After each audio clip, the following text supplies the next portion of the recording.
السلام عليكم جميعا ورحمة الله وبركاته. عندنا بطاريات شحن، عندنا شاحنة جوال، مصباح LED تالف جزئيا نريد أن نصلح هذا المصباح. عندنا صاعق الحشرات، المفرغ الكهربائي. الآن نريد أن نشغل هذا المصباح، لا يعمل المصباح، فيه تلف جزئي. الفكرة كالتالي: أنه نعطي صعقة شرارة كهربائية للمصباح. هذه الشرارة الكهربائية الغرض منها أنه عسى ولعل تشغل المصباح أو تصلحه. نصعق المصباح، نعطيه شرارة كهربائية، لا نجد جواب. آسف، يعني هاي حركة لا إرادية، أنه أرعبتني. نحن نصعق. الآن نريد أن نشغل، هل يعمل أو لا. هذا لم يعطي نتيجة بالنسبة لهذا المصباح.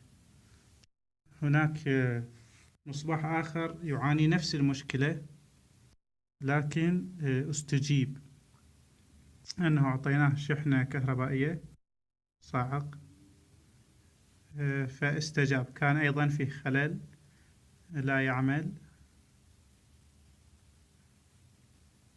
نعطيه شرارة كهربائية،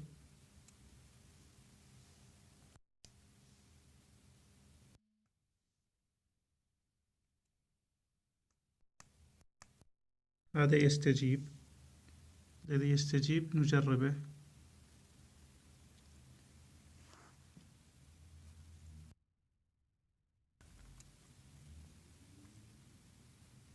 نجرب المصباح اللي كان تالف سابقا.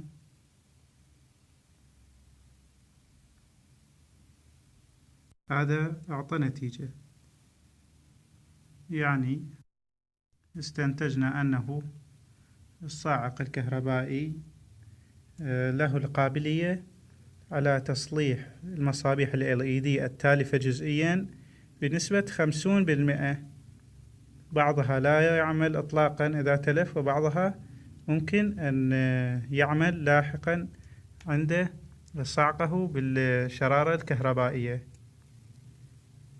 نأمل أنه هذا البحث في معالجة الدوائر الالكترونية بالشرارة الكهربائية أن يتطور، ونسعى أن نصلح مثلا دوائر أكثر وأكبر، مثلا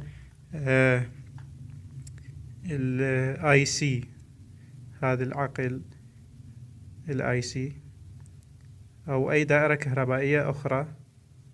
هذا الذي نطمح له في موضوع الشرارة الكهربائية. والسلام عليكم ورحمة الله وبركاته.